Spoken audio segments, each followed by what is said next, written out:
ভালো করে দেখে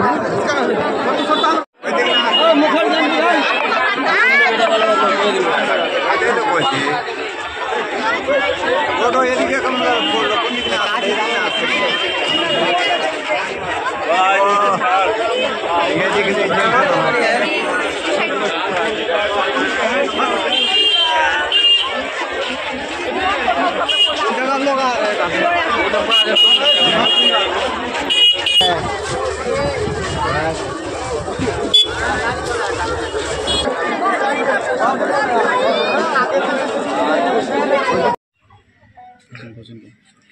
কিভাবে ঘটনাটা ঘটলো?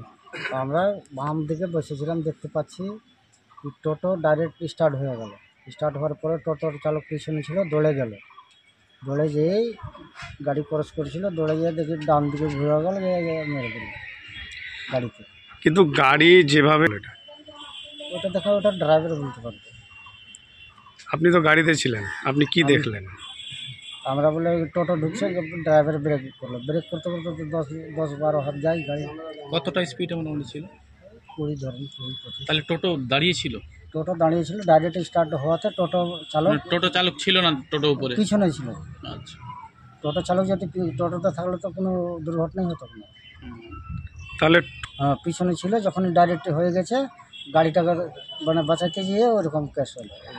তাহলে দোষটা কার ছিল, টোটো ড্রাইভার না লরি চালকের? টোটো ড্রাইভার।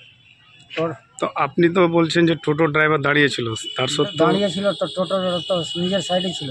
যখনই ডাইরেক্ট স্টার্ট হয়েছে তখনই টোটোর চালক পিছন থেকে গিয়ে টোটো বাঁচাবার চেষ্টা করেছে। টোটো তো স্টার্ট হয়ে গেছে না, গাড়িটা টোটো স্টার্ট হয়ে গেল, চলতে লেগে গেল। আচ্ছা, আপনি গাড়িটার কে? আমি খালাস।